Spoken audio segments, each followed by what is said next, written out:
So welcome to our first lecture in Chapter 8, Integration Techniques. We're going to start with some basic approaches, reminding you of things that we had done in Calculus 1 and add a couple steps or some interesting problems. In this chapter, we return to integration methods and present a variety of new strategies that supplement the substitution or change of variables method. The new techniques introduced here are integration by parts, trigonometric substitution, and partial fractions. Taken together, these analytical methods, pencil and paper methods, greatly enlarge the collection of integrals that we can evaluate. Nevertheless, it is important to recognize that these methods are limited because many integrals still do not yield to them. So before plunging into new integration techniques, we're going to devote this section to two practical goals. The first is to review what you learned about the substitution method in Calculus 1, and the other is to introduce several basic simplifying procedures that are worth keeping in mind when we're evaluating integrals. So we have a lot of integral formulas that you should be recognizing somewhat from Calculus 1, but this is a good time to hit pause and make sure that these are all in your notes. We have the integral of a constant,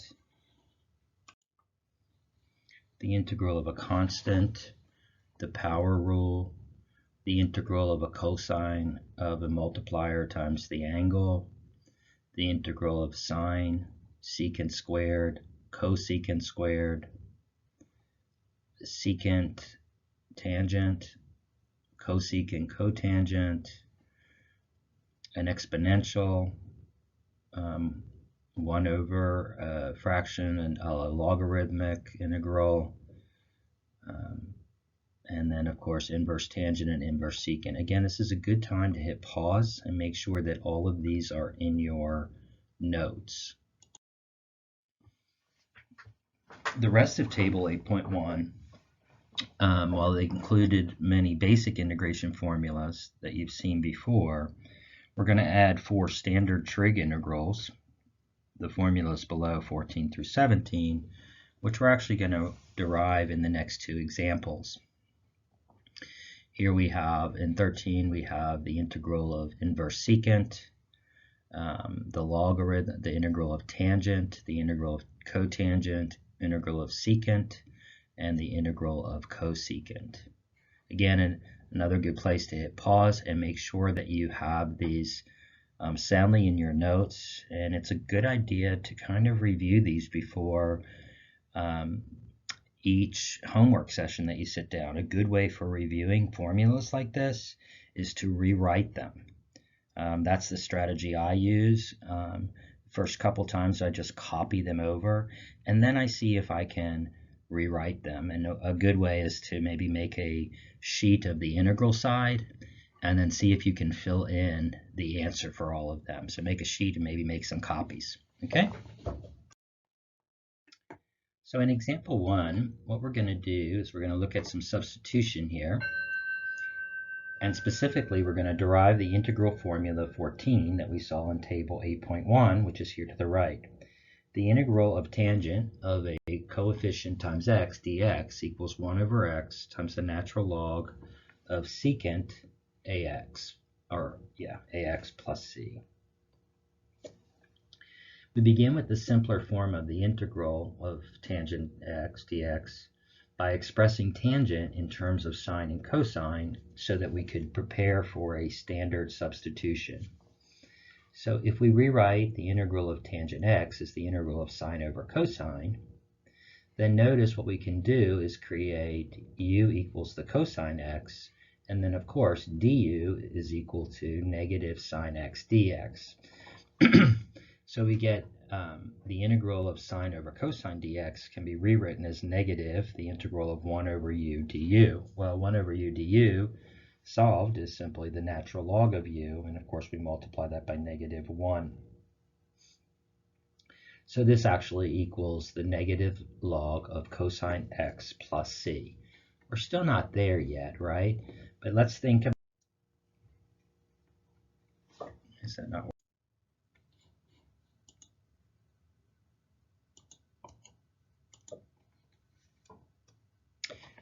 If we use the property of logarithms, then we can rewrite this. Remember that the power rule says that we can make that as an exponent. So here we get the negative log of cosine x.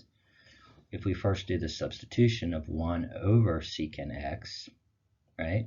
And remember that the log of a quotient is equal to the log of the numerator minus the log of the denominator. Also recall that the log of 1, no matter what base, is always equal to 0. So here we get 0 minus log of secant x, so that's just negative secant x times a negative, which gives us the positive log of secant x. With this result in hand, the more general formula given in table 8.1 is easily derived by using the substitution u equals ax.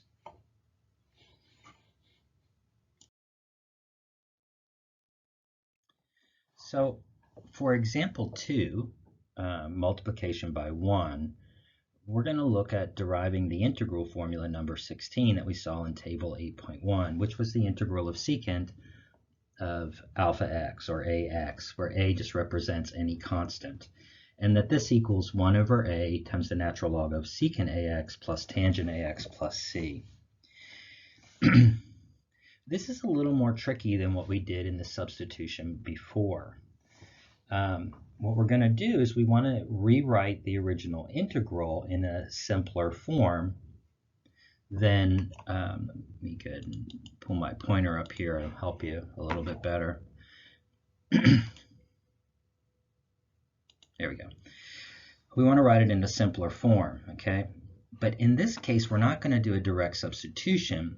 We're going to actually multiply it by 1, okay? And these are not easy. These are kind of tricky, and it only works in special case on special integrals. And the idea is to figure out some representation of 1 that's going to make this integral easier to solve. And this isn't easy. This is a challenging type problem. And so I think of these like puzzles where you have to often try a couple different things. And so what you want to do is you want to look at some integrals that are known, some integral formulas that are known, that you might be able to set up by multiplying by some kind of factor of 1 or representation of 1. In this case, we're going to use secant x plus tangent x over itself, which of course anything divided by itself is equal to 1. So notice what happens when we multiply secant x times this representation of 1, so we haven't changed the value of the formula. We get secant squared x plus secant tangent all divided by secant x plus tangent x. If we make the denominator equal to u, then the numerator becomes secant squared x plus secant tangent x, okay? And so we can see that by using that substitution, we get the integral of du over u. Well, the integral of 1 over u, of course, is the natural log of u plus c, and then we just substitute that back in. While this is really simple once we know the representation of 1, figuring out what that is quite a challenge. And so again, remember when we're doing substitution, we're trying to find a part of the integrand that we can set as u, and the rest of the integrand is the derivative of that u part, okay? Now this isn't exactly what we had here. We have the secant of a constant times x, just like we had in the last problem. And we can derive this general formula if we use the substitution u equals that a times x. Next, we're going to look at example 3, subtle substitution. And here we want to evaluate 1 over e to the x plus e to the negative x dx. Here it's expressed in a rational form with dx over that denominator. In this case, we can see nothing in table 8.1 that resembles the given integral. In a spirit of trial and error, we try the technique used in example 2, and here what we're going to do is multiply the numerator and denominator of the integrand by e to the x. So when we multiply the numerator and denominator by e to the x, we get, of course, e to the x in the numerator. And then e to the x times e to the x is e to the 2x, as you can see over here. And e to the x times e to the negative x, well, x minus x is 0, and e to the 0, anything to the 0 power equals 1. And so that's how we get this integral. And now if we use the substitution u equals e to the x, then our derivative of this is simply, remember the derivative of e to the x is simply e to the x dx. So if we substitute in u equals e to the x, then we get here e to the 2x would be u squared plus 1, and then the derivative of that would be e to the x dx, which is our numerator and the dx. So we substitute the u in for the e to the 2x in the denominator, u squared, and when we take that derivative, that takes care of the e to the x in the numerator and the dx. Okay? Well, the integral of 1 over u squared plus 1 is the inverse tangent, which we can see from table 8.1, inverse tangent of u plus c, which of course, u being e to the x, we get the inverse tangent of e to the x plus c. Again, these are not easy problems to figure out, and so we have to really kind of look at these substitutions and see how we can do it, and they're tricky. These are definitely puzzles. You have to kind of puzzle through it. The book makes it look easy because you get the substitution right away, but you've got to figure out how do I, and especially when I have a rational expression, we're usually doing a substitution in the denominator that hopefully the derivative comes out in the numerator. And so here e to the x does stand out, but applying that, again, this is tricky stuff, and so you've got to do lots of problems in this section. Hell, you've got to do lots of problems in this course. That's the way you master calculus. In a minute, maybe I'll tell you about my first calculus class and how I had the toughest teacher in the world, and he made me excel at calculus.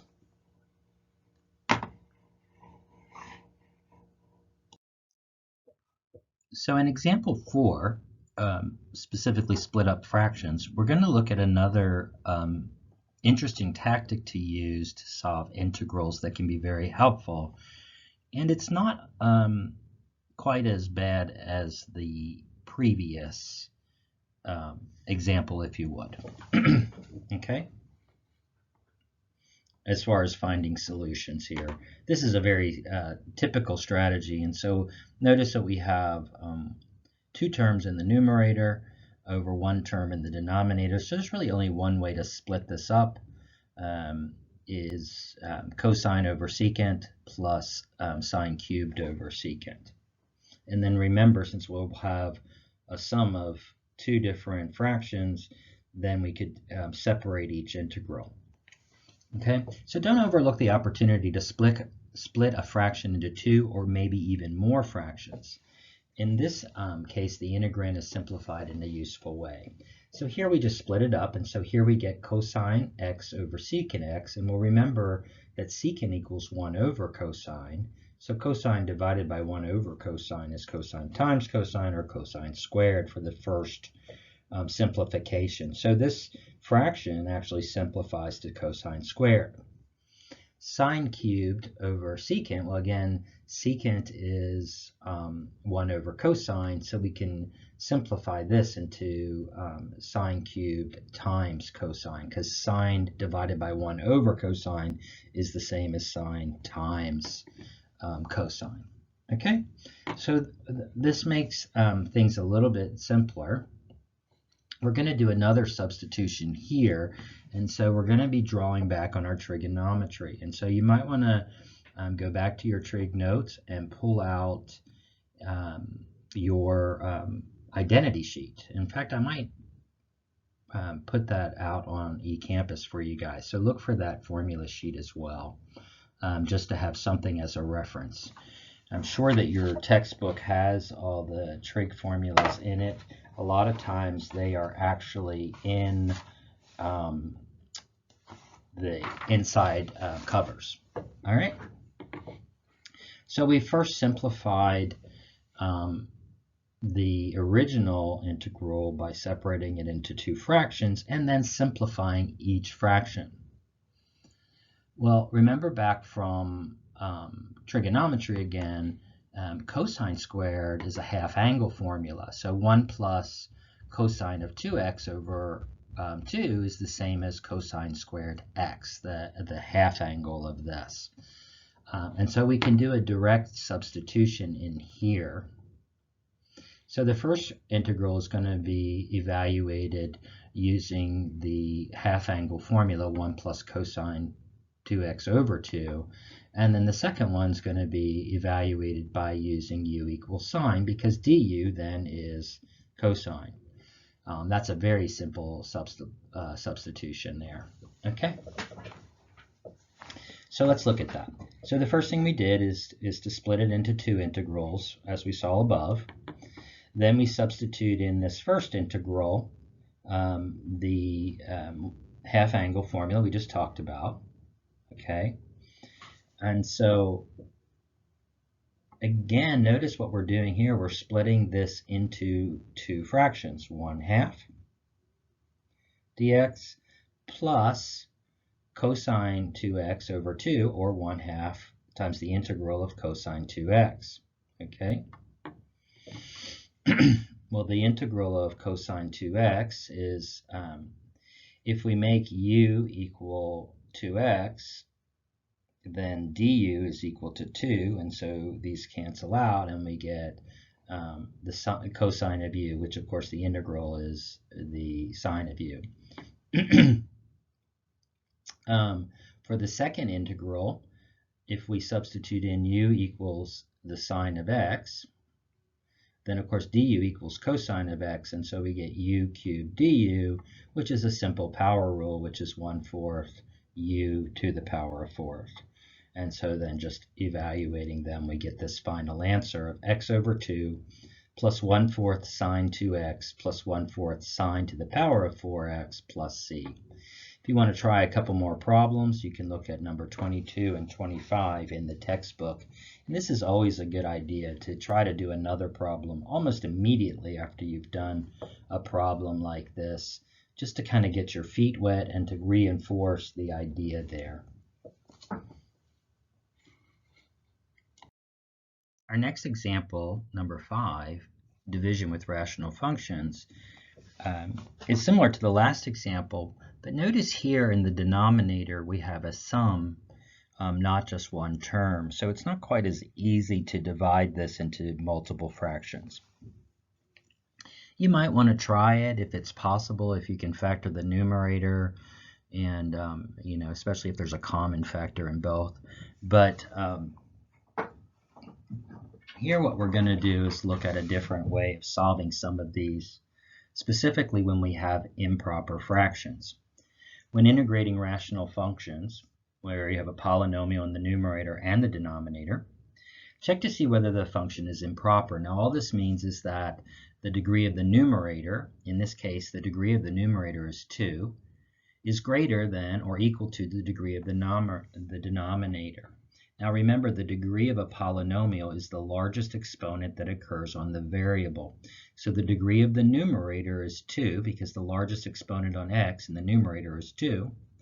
And the degree of the denominator is 1 because the largest exponent that appears on x is 1. When you don't see an exponent, remember that is an exponent 1, not an exponent 0. An exponent of 0 makes everything equal 1. Okay? So in this example, we have an improper rational function, and we can use long division to simplify it. Well, this is probably one of everyone's least favorite math activities from algebra, to do long division of polynomials.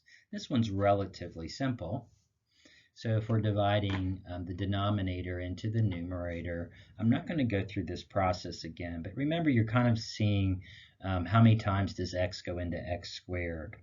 And so x times x is x squared, so we multiply through. X times x plus 4 gives us x squared plus 4x. Then remember, you change the sign and add, because you're technically subtracting this multiplied through value from the top. And so x squared minus x squared is 0. 2x minus 4x is negative 2x. And then you bring down the next term. How many times does x go into the negative 2x? Well, that's negative 2, because negative 2 times x gives us negative 2x. And negative 2 times positive 4 gives us negative 8. Again, when we subtract them, minus 2x minus a minus is plus, so minus 2x plus 2x is 0. Negative 1 minus a negative 8 minus a minus is plus. Negative 1 plus 8 is 7. And so we're left here with x minus 2, a remainder of 7. Now remember, the way that we express this is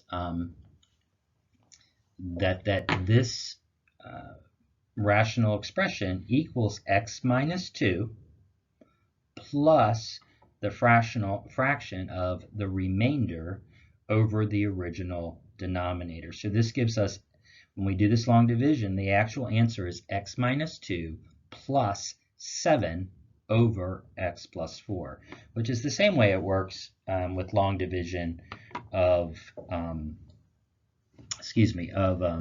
numbers as well. And you can see that here. So again, when we did the long division here, we get x minus 2 plus 7 over x plus 4. So we can separate these into two integrals, both of which are relatively easy to solve. In fact, we could separate this into three: the integral of x minus the integral of 2 plus the integral of 7 over x plus 4. And so this is a really straight integral. The result is x squared over 2 minus 2x plus 7 times the natural log of x plus 4 plus c, which is the constant of integration. Again, if you want to try a couple more of these, look at 34 and 35 in the back of section 8.1 in the textbook. It's good to do those because it's good to kind of have a little practice under your belt. And so when you see them on a test or in homework, you're like, oh, let me try that. Okay, just looking at one problem. Again, if you're not pausing any of these, and I haven't really stressed the pause in this section because these are kind of demonstrations of different techniques. And so I think you need to see them, but I would highly recommend that you go and look at these related exercises, maybe even pause and try one of those now. Remember that when you go to the e-text in your, through WebAssign, or sorry, through MyLab Math, through Pearson, you have the answers there for all the odd problems already. So our last example in this section is example number 6, completing the square. Evaluate the integral of 1 over the square root of negative x squared minus 8x minus 7 dx. We don't see an integral in table 8.1 that looks like the given integral, so some preliminary work is needed. In this case, the key is to complete the square on the polynomial in the denominator. Why would we do that? Because if we have the square root of something squared, then the square root and the square disappear. And so that could make it really easy, a lot easier to solve this integral. Now remember, when we're doing this, when we're trying to complete the square, this one's a little complicated because there's a negative in front, okay? So I like to pull that negative out. And so if I pull that negative outside, then I would put in parentheses x squared plus 8x plus 7. Now remember, a perfect square, that we would have something like x squared plus 8x plus double this number in the middle, right? So we would have, I just went blank there, I'm sorry. X squared plus 8x plus the number we need here at the end, if these are all positive, is 16, right? Because then we'd have a square on the front, x squared, and then a square on the back, 16, which the square of that is 4, square root of that, 16 is 4, and double that, it would be the 8. So we're looking for the number that's double this middle, and hopefully it's a perfect square. Otherwise it can be quite complicated, but here double 8 is 16, and that is a perfect square. And so the book shows how to do this. Now remember, if we're going to, first we take the minus out. To me, this just complicates it if I leave it in there, not knowing whether to go positive or negative. But now I can see I can find the perfect square of just what's inside the parentheses. Now remember, I need a 16 here so that this first part becomes the perfect square, x squared plus 8x plus 16. What I'm talking about now is a review from algebra. So you can go on Google or wherever and do completing the square if you need a review of this. Now I can't just add 16 inside this polynomial because that would change the value of our whole integral. So I'm adding 16 and subtracting 16 at the same time so that I'm actually adding 0 to this function.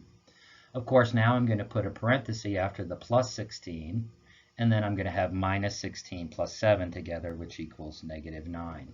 Well, x squared plus 8x plus 16 is the quantity of x plus 4 squared minus 9.